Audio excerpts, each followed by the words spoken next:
देखिए, 3 टर्म है जो तीनों आपस में इंटरलिंक्ड है ना? एक है काउंटर वेलिंग ड्यूटी, एक है एंटी डंपिंग ड्यूटी और एक है सेफगार्ड ड्यूटी।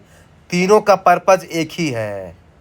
तीनों का पर्पज़ एक ही है कि अपने डोमेस्टिक मैन्युफैक्चरर को सेव करना, ताकि दूसरे दूसरे दूसरे देश की अगर कोई चीज़ आती है ना, तो वो क्या है ना, सस्ती रहेगी, तो हमारे डोमेस्टिक जो मैन्युफैक्चरर हैं और या फिर कंज्यूमर हैं, उनको जो है ना लॉस हो सकता है। अब इन तीनों में है ना डाइवर्सिटी है। क्या डाइवर्सिटी है मैं बताता हूँ। जैसे मान लीजिए कि कोई कंट्री है, लेट से चाइना। चाइना क्या है कि अपने प्रोड्यूसर को अपने कंट्री में सब्सिडी दे देता। मान लीजिए कि 100 रुपये का जो है ना कोई चीज़ बन रही है। अब चाइना बोल देता है कि लो भाई, तुमको 20 रुपये का मैं देता हूँ सब्सिडी, यानी 80 रुपये की उनको लागत पड़ी। अब 80 रुपये की चीज़ है। अब अगर इंडिया में आएगी तो लोग किसका सामान खरीदेंगे? चाइना का खरीदेंगे इंडिया वाले, क्योंकि भाई उस 80 रुपये का मिल रहा है ना। लेकिन इंडिया बोलते कि भाई वो तो ठीक है, हमारे कंज्यूमर को फ़ायदा तो हो जाएगा इससे, पर हमारे मैन्युफैक्चरर को नुकसान होगा ना, क्योंकि फिर हमारे इंडिया के जो मैन्युफैक्चरर हैं उनका सामान कौन खरीदेगा? तो भाई मैं एक ड्यूटी लगाऊंगा, 20 रुपये की ड्यूटी लगा दूंगा, अब बराबर हो जाएगा। जितने का तुम दिए थे सब्सिडी, उतने में ड्यूटी लगा दूंगा। अब फिर से सामान 100 रुपये का हो गया। अब हो गया कंपटीशन बराबर, है ना। तो इसको जो है ना बोलते हैं काउंटर वेलिंग ड्यूटी। अब होते हैं एंटी डंपिंग ड्यूटी। अब क्या है कि देखिए, चाइना को ये चीज़ पता है, मान लीजिए कि इंडिया में इस चीज़ की डिमांड ज़्यादा है, क्योंकि इंडिया इस चीज़ को ज़्यादा प्रोड्यूस नहीं कर पाता। तो वो क्या करता है चाइना ना, कि उस चीज़ को इतना ज़्यादा प्रोड्यूस कर देता है और उसकी प्राइस को जानबूझ के कम कर देता है। ध्यान रखना, यहाँ पे सब्सिडी नहीं देता वो, जानबूझ के उस प्रोडक्ट की प्राइस, मान लीजिए उसकी लागत जो है ना 100 रुपये आई थी, वो जानबूझ के उसकी प्राइस 60 रुपये कर देगा वो, और उस चीज़ को ज़्यादा प्रोड्यूस कर देगा। अब भाई 60 रुपये की चीज़ इंडिया में मिल रही है 100 रुपये की चीज़, तो आदमी चाइना का खरीदेगा माल, क्योंकि 60 रुपये का मिल रहा है। लेकिन इससे फिर से वही बात आ गई कि भाई जो इंडिया के मैन्युफैक्चरर हैं उनको क्या होगा? नुकसान होगा। तो जो है ना इंडिया बोलते कि भाई तुम डंप कर रहे हो अपना सामान, है ना, तुम जानबूझ के जो है ना अपने प्राइस को कम किए हो, जानबूझ के, है ना। क्योंकि चाइना उस चीज़ में एक्सपर्ट है ना। मान लीजिए कि चाइना किसी चीज़ में एक्सपर्ट है प्रोड्यूस करने में, और उसी चीज़ को जानबूझ के प्रोड्यूस कर दिया और इंडिया में उसको डंप कर दिया। तो उससे डील करने के लिए इंडिया ने लगाया है anti dumping duty. Third number है safeguard duty. Safeguard duty जानते क्या? ये जनरल फीचर है। जैसे मान लीजिए कि इंडिया के पास ऑलरेडी पल्स है। अब इंडिया को पता है कि इंडिया जो है ना, अगर पल्स चाइना से खरीदता है तो पल्स जो है ना ज़्यादा इंडिया में हो जाएगा, और जब कोई चीज़ ज़्यादा हो जाएगी तो उसकी डिमांड क्या हो जाती है? कम हो जाती है। और जब उसकी डिमांड कम हो जाती है तो क्या है कि लोग उसको कम खरीदते हैं।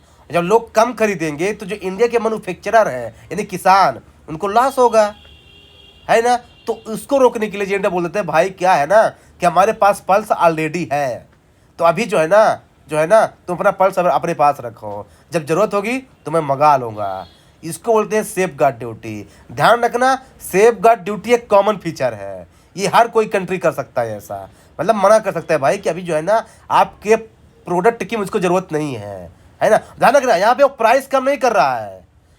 शुरू के 2 वाले केस में वो प्राइस कम कर रहा था, काउंटर वेलिंग ड्यूटी में वो प्राइस कम किया था सब्सिडी दे करके, एंटी डंपिंग ड्यूटी में वो प्राइस कम किया था, सेफ गार्ड ड्यूटी में वो प्राइस कम नहीं कर रहा है, ठीक ना। हम उसको इसलिए नहीं खरीद रहे हैं क्योंकि हमारे पास ऑलरेडी वो सामान अभी है। अगर हम खरीद लेंगे तो सामान ज़्यादा हो जाएगा, तो डिमांड नहीं होगी, तो जो हमारे डोमेस्टिक मैन्युफैक्चरर है ना उनको नुकसान हो जाएगा, क्योंकि डिमांड नहीं होगी, वो लॉस में चले जाएंगे। तो इसका क्या है ना कि इसको जो है ना इंडिया जो है ना उसको बोलते हैं सेफ गार्ड ड्यूटी लगा देता है कि भाई अभी उसको अपने पास रखो, है ना। तो इसे बोलते हैं सेफ गार्ड ड्यूटी। हाँ, अब आप लोग अगर समझ गए हैं तो मेरे एक क्वेश्चन का आंसर देंगे। ये बताइए, है ना, एंटी डंपिंग ड्यूटी और सेफ गार्ड ड्यूटी में कौन लॉन्ग टर्म के लिए होता है, कौन शॉर्ट टर्म के लिए होता है? जैसे मान लीजिए कि इंडिया ने एंटी डंपिंग ड्यूटी लगा दिया और इंडिया ने सेफ गार्ड ड्यूटी भी लगा दिया, तो इन दोनों में से कौन जो है ना शॉर्ट टर्म के लिए लगेगा और कौन लॉन्ग टर्म के लिए लगेगा under WTO agreement? Common sense है, आप लोग बता सकते हैं, बताइए बताइए। हेलो, आपकी आ रही है आपकी आवाज। तो बताइए ना यार, आप लोग बताते नहीं इतना अच्छे से, मैंने समझाया।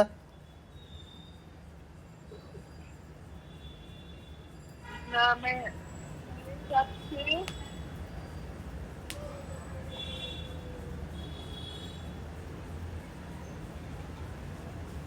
हाँ बोलिए। Anti dumping duty long term होगी क्या भैया? और सेफ गार्ड ड्यूटी तो शॉर्ट टर्म होगी। क्यों? क्योंकि मतलब वो जैसे ही रिकवर करेंगे वो हटा देंगे एंटी डंपिंग ड्यूटी। जैसे प्रोडक्ट खत्म होने तक है, क्योंकि डंप कर चुका है वो, तो खत्म होने तक होगा शायद।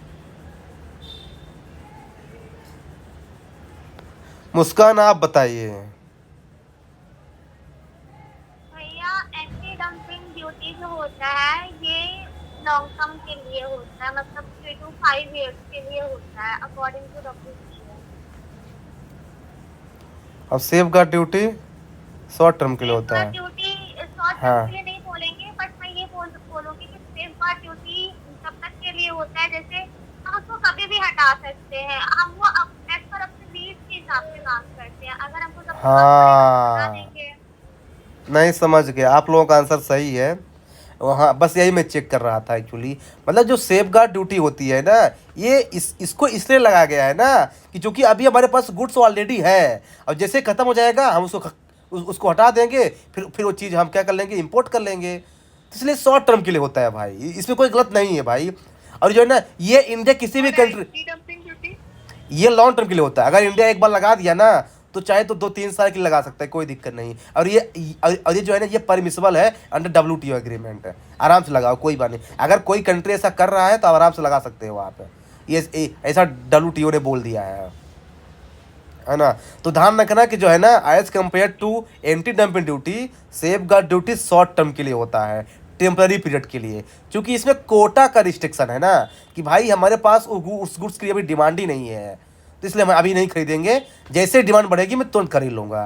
तो ये किसी भी कंट्री पे लगाया जा सकता है, ध्यान रखना, केवल चाइना पे नहीं। लेकिन जो एंटी डंपिंग ड्यूटी होती है ना, ये जो है ना, कंट्री को टारगेट किया जाता है कि जैसे ये कंट्री जानबूझ के अपनी प्राइस को कम कर रही है, इस पर ज़रूर लगाऊंगा। तो ये ध्यान रखना है, तो ये होता है। हाँ, तो इन तीनों में डिफरेंस ये है। तीनों का उद्देश्य एक ही है, बस क्या है ना, कंसेप्ट अलग अलग है तीनों का।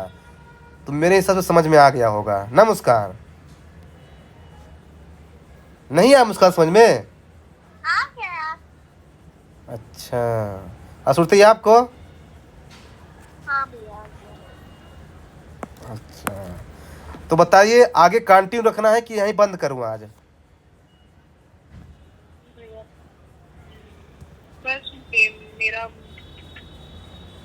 मेरा हो गया भैया। फिर कल कर लेते हैं। अच्छा ठीक, कोई बात नहीं। तभी तो पूछ रहा हूँ आप लोगों से, ये आप लोगों के माइंड में नहीं जा रहा है तो आगे बंद करता। देखिए क्या है ना, इकोनॉमिक कंसेप्चुअल है, तो इसलिए क्या है ना कि मैं चीज़ों को क्या है ना कि एक ही चीज़ एक्सप्लेन करके चल रहा हूँ, है ना। लेकिन क्या है भाई ना कि अगर ताकि ताकि देखिए, ताकि पढ़ा हुआ से कोई भी क्वेश्चन आए ना, वो गलत नहीं होना चाहिए। हाँ, ऐसा हो है। तो इसलिए क्या है ना कि इस चीज़ को अब आप लोगों का भाई वो है कि भाई जो जितना हो रहा है उसको रिवाइज भी करते चलिए आप लोग, क्योंकि भाई नहीं तो हाँ हाँ भैया, हाँ, भूल जाएंगे। हाँ नहीं तो भूल जाएगा। तो पिछला रिवाइज भी कीजिए, और बाकी जो है ना, लेकिन जानते क्या है, अब ये शायद कल ख़त्म हो जाएगा। इसका रीज़न ये है ना कि 50 पेज हो चुका है, अब बचा 50 है। तो जो बचा 50 है ना, इसमें ज़्यादा जो है ना टाइम टेकिंग नहीं है। क्योंकि देखिए अभी तक हम लोग क्या पढ़े, फिजिकल पॉलिसी, इसमें ज़्यादा टाइम टेकिंग था, मॉनेटरी पॉलिसी ज़्यादा टाइम टेकिंग था, है ना। अब आगे जो है ना ज़्यादा टाइम टेकिंग नहीं है, तो वो आई थिंक कल ही ख़त्म हो जाएगा, मतलब ये इसका PD 365। तो है ना, तो ये पेज नंबर 46 जो है ना, हम लोग कल पढ़ेंगे अब। हाँ ठीक है मुस्कान ना?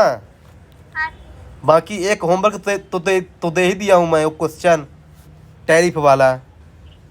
आप लोग आराम से सोचिए और उसका आंसर मेरे को कल दीजिए, क्योंकि इसमें कल मैं एक बहुत इंपॉर्टेंट चीज़ बताऊंगा, बहुत इंपॉर्टेंट कंसेप्ट है कि अगर टैरिफ बढ़ता है तो क्या होता है, कंट्री करेंसी पे इफेक्ट, अप्रिसिएशन, डिप्रिसिएशन, उसका फिर बॉन्ड मार्केट में क्या इफेक्ट पड़ेगा, ये सब बताऊंगा। क्योंकि इसमें लगातार न्यूज में आ रहा है ये, तो यूपीएससी जो है ना, क्योंकि इसमें पेपर यूपीएससी बना भी रहा होगा, क्योंकि इंटरव्यू जो है ना ख़त्म हो चुका है यूपीएससी का।